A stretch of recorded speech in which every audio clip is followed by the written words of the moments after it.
February 1st, 1996. He says his flat tax plan is simpler. You can fill out your taxes on a postcard. He says it's fairer.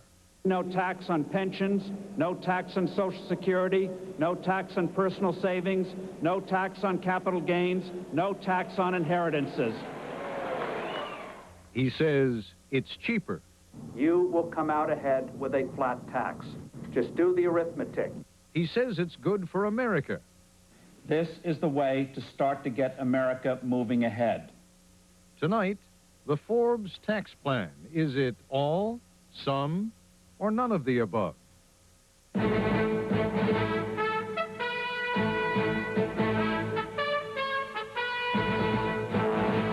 This is ABC News Nightline.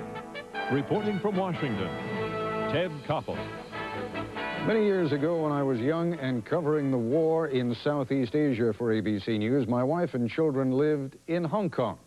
There were a lot of things we loved about living in Hong Kong, not the least of them being a flat tax. It was incredibly simple. You got a small deduction for each member of your family. You only paid tax on money actually earned in Hong Kong.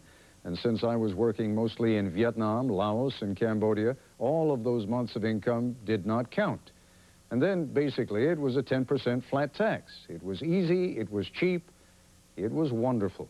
It was the kind of system that works perfectly in a place, in this case a colony, where the government doesn't do very much for the people. I've often wondered over the years, and apparently so have a lot of you, why a flat tax wouldn't work here in the United States. Well, Steve Forbes thinks it would. And his enthusiasm for the flat tax has turned the notion into this primary season's hot-button issue. Indeed, in a poll released just today by the Boston Globe, Mr. Forbes is now leading Senator Dole in New Hampshire by 9 percentage points. In previous years, other candidates have harvested similar enthusiasm for the notion that we can pay off a lot of our debts and support a lot of our social programs by cutting huge sums out of the defense budget. That was the so-called peace dividend. Another idea that enjoys almost universal popularity is cutting fat, waste, and fraud. That sounds righteous and painless. Unfortunately, ideas that sound too good to be true usually are. But what about the flat tax? We put that question to Robert Krulwich. All of a sudden, the flat tax is hot.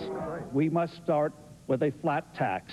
Steve Forbes likes it. You will come out ahead with a flat tax. With a simple flat tax. And the flat tax is the way to do it. In fact, he likes it so much he can't stop talking about it. I'll say it again. Don't bother, because Phil Gramm has a flat tax proposal, and Pat Buchanan has one, and Bob Dole has signed on. I think it has great potential.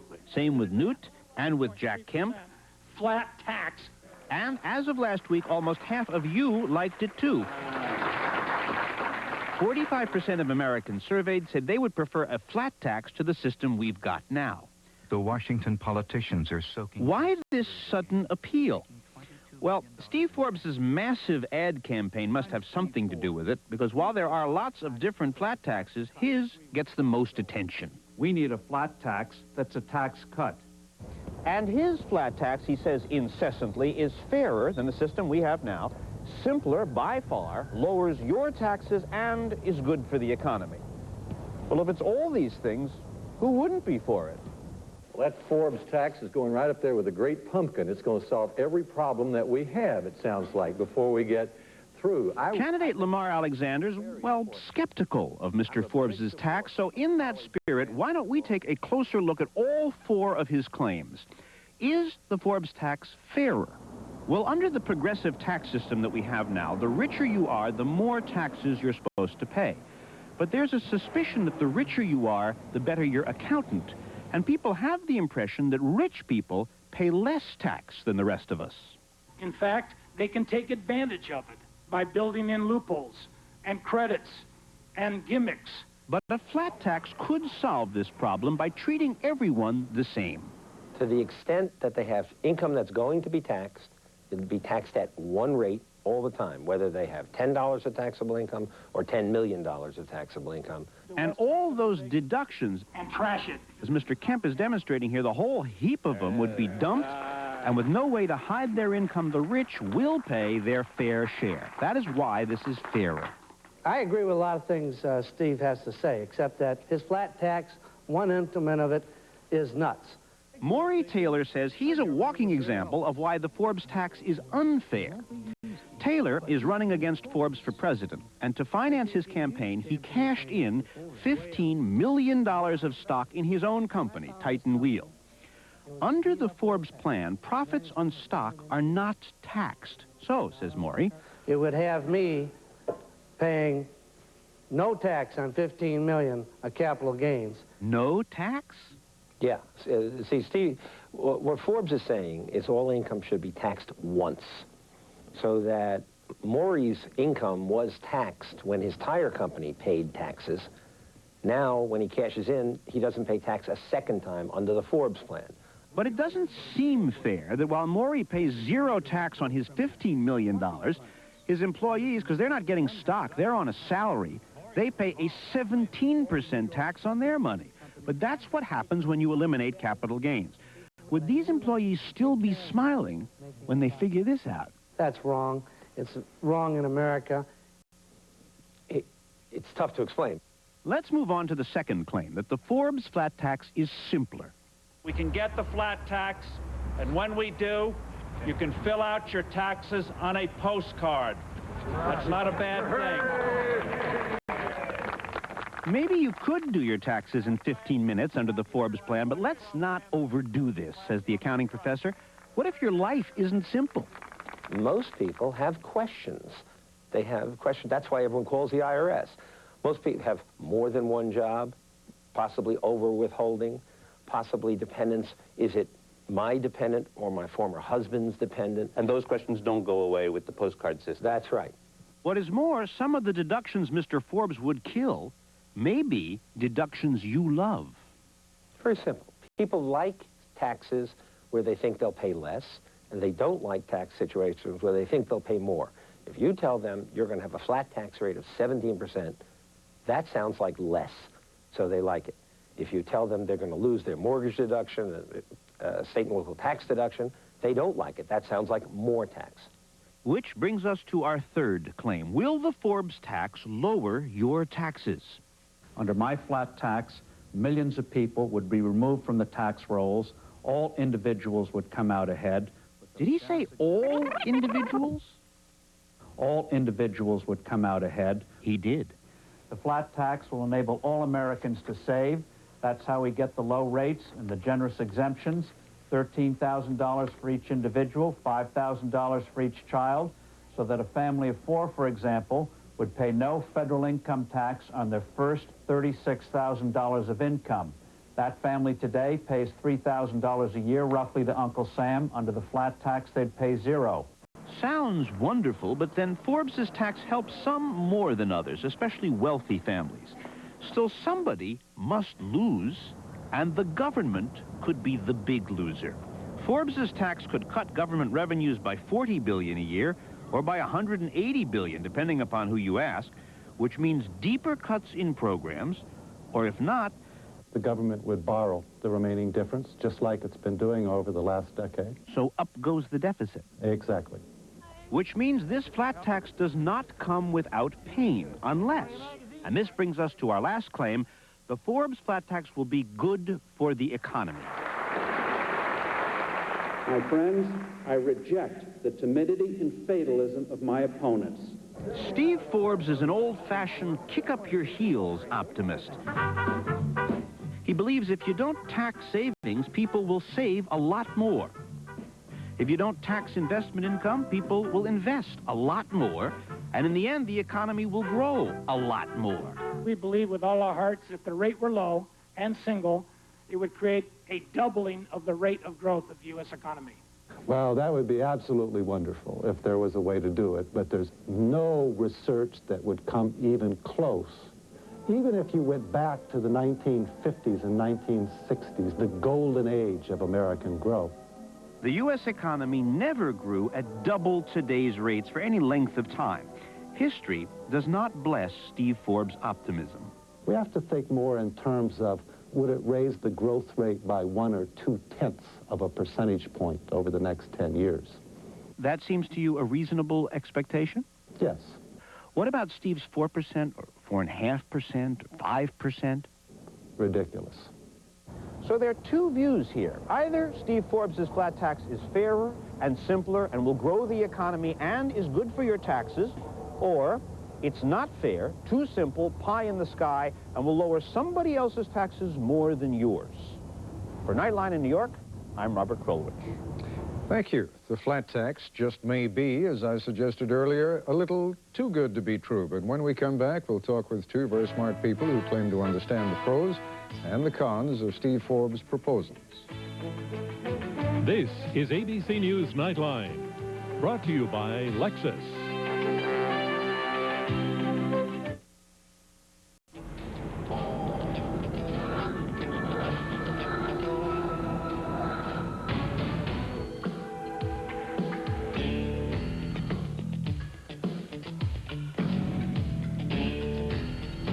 Introducing the new full-time four-wheel drive Lexus LX 450.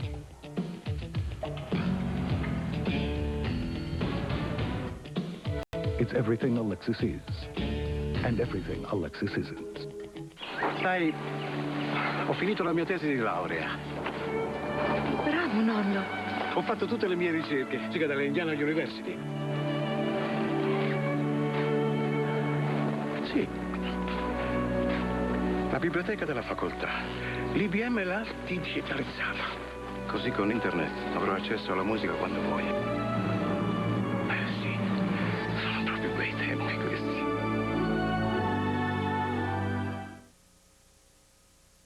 Friday, even your best friend won't tell you. Bad breath. Do you have it? Now a breakthrough new cure. It's way beyond toothpaste and mouthwash. Plus, this is really scary. You accidentally cut someone off, and suddenly you're fighting for your life. Road rage. How can you protect yourself? 2020, Friday. I am teaching music, and I love it. The critics call Mr. Holland's Opus a flat-out wonderful movie and say Richard Dreyfuss is definitely Oscar-bound. The finest work by any actor this year, the performance of his career. Hollywood Pictures presents Academy Award winner Richard Dreyfuss. You work for 30 years because you think that what you do makes a difference. Mr. Holland's Opus, rated PG, now playing at a theater near you. Ben was introverted when he came here to our school, and he had an interest in watching the weather every day, especially Matt's show, and so we just took it from there. Hello, Matt. Nice to see you, Ben. Came to give you a little visit. This is Weather Watcher Appreciation Day. There's our high and there's our lows. Ben has really got turned on and has turned around academically. A lot of it has to do with Ben's involvement in the weather program and Channel 2. What's really funny is just watching my weather reports on TV. Joining us now from our New York bureau, Robert Samuelson. He has just written a book titled The Good Life and Its Discontents, The American Dream and the Age of Entitlement. Alan Sloan is the Wall Street editor for Newsweek. Before that, he worked for Forbes magazine. What do you have to say about your old boss, first of all, and his proposal? Well, when I first heard it, I almost fell on the floor laughing, wondering how anyone could take it seriously, and now he's second in the polls. So I think he knows something that I don't. Actually, you're totally wrong. He's first in the polls. I take it back. I'm sorry. I stand corrected. But the flat tax is one of those things that sounds wonderful, but if you look at it very closely, the pieces start to fall apart. When you say the pieces fall apart when you look at the flat tax, you're talking specifically about Mr. Forbes' proposal or about any and all, because there's a whole bunch of flat tax proposals out there. I'm speaking only about his because that's the one I've really looked at trying to understand it. The proposal that he makes, and let me turn for a moment to you, Mr. Samuelson, the proposal he makes is actually based on studies done by a couple of Stanford University professors, and their numbers seem a little more logical, if only because their flat tax is also a little bit higher. Do you at least concede the point that a flat tax can work? A flat tax could raise the amount of money that the government needs I don't think it could raise the amount of money at Steve Forbes' rate, but it could work, yeah. Now, what about the 17% flat tax rate, which he is proposing? You wrote a column just a week or so ago in which you were harshly critical of that. Yeah, and I'm critical because I regard it as a huge distraction. The government really has a fundamental question on its plate now, and that is, how big does it want government to be in the future? And that will ultimately determine the size of the tax burden. And we simply, the Congress doesn't have the energy or the time to go around recreating the tax system. Really, the first thing it ought to do is decide how big a government it wants and what it wants government to do for people and what people ought to do for themselves. All right, so I think what we have to do in order to deal with this both fairly and practically is look at it not only in economic terms, but also in political terms. Clearly, the appeal here is based on, A, the notion that it's simple, and everybody thinks the tax code is too complicated. You buy that much? Now, I think the real appeal here is something else. The real appeal is that for the last year, the government has been struggling with these very difficult choices, and really these are the questions that have been preoccupying the government for the last 15 years as to whether or not they ought to cut programs or raise taxes. Steve Forbes' appeal is that he says he has a program that will basically raise economic growth so much that all these other choices will go away. And since people don't like to make difficult choices, they would prefer some simple program that would make them go away. Now, as we heard Robert Krulwich say a few moments ago, Mr. Sloan, his proposal is, his suggestion, I'm talking now about Mr. Forbes, is that economic growth would double. It is currently at 2.5%, it would rise to 5%. To the layperson like myself, that doesn't sound out of the question. Why shouldn't it? Well, it sounds out of the question to me because I study numbers for a living, and if you look at how big the economy is and you add another 2.5% to it, that's hundreds of billions of dollars. And I would not hold my breath waiting for that to happen. I mean, I can't swear it won't happen because nobody knows, but I don't think it would. The only place I think it happens is in the computer where they try to make all the numbers work. As you look back over the last 50 years or so, and if I recall correctly, Mr. Samuelson, you made reference to this in the column that I referred to a moment ago. It's never happened in the past 50 years. I mean, that kind of growth. It's never happened ever. Since the late 19th century, the American economy has grown at a little bit more than 3% on average. In the early post-war decades, between the end of World War II and the beginning of the 1970s, a period that is now referred to as the Golden Age, it grew at slightly less than 4%. It's never grown at 5% for a sustained period of time. So it's really hard to imagine how Steve Forbes' tax could suddenly raise it to this level that has never before occurred. If worse came to worse, though, let us say it does not rise 5% or 4% or even 3%, but just 2.7 or 2.8%, Mr. Sloan. So what's so terrible about running a deficit budget, which is what we would be doing then? Well, again, that's a whole other discussion. You could run a deficit of $300 billion, $400 billion, $500 billion a year, but on Wall Street, where I sort of hang out, what we try to remember is the evil day comes when someone asks you to pay it back. And if you keep borrowing forever, one day you'll have to pay back, and the more you borrow, the harder it is to do. And that tax, I suspect, the way he's got it, would add substantially to the deficit. But, of course, there's no possible way to know because you can't take it out and try it out in a laboratory. All you can do is guess. Let's take a short break. I'll be back with both of our guests in a moment.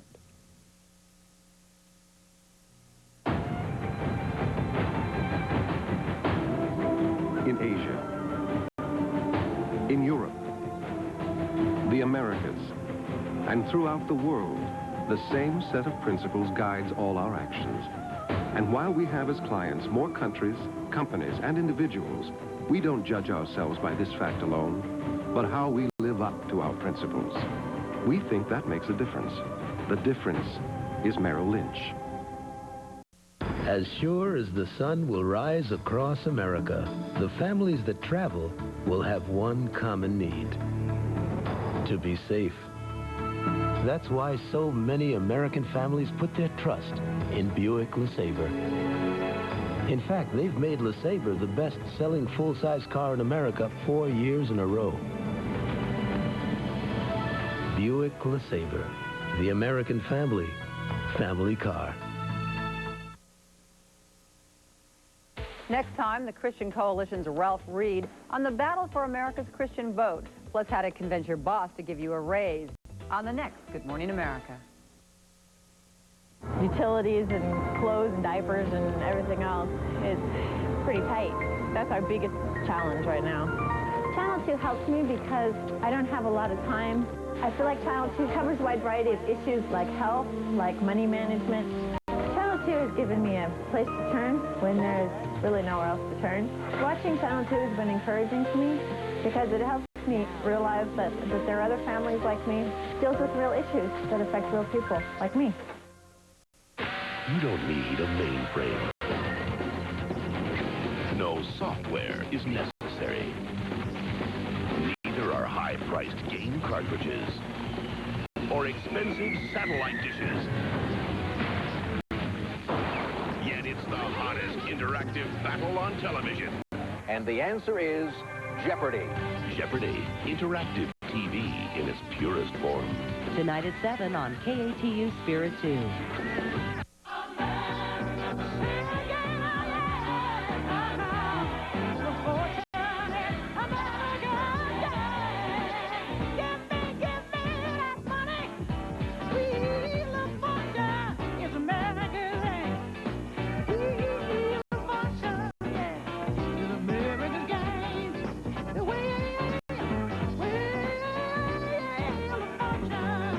Tonight at 7:30 on KATU Spirit 2.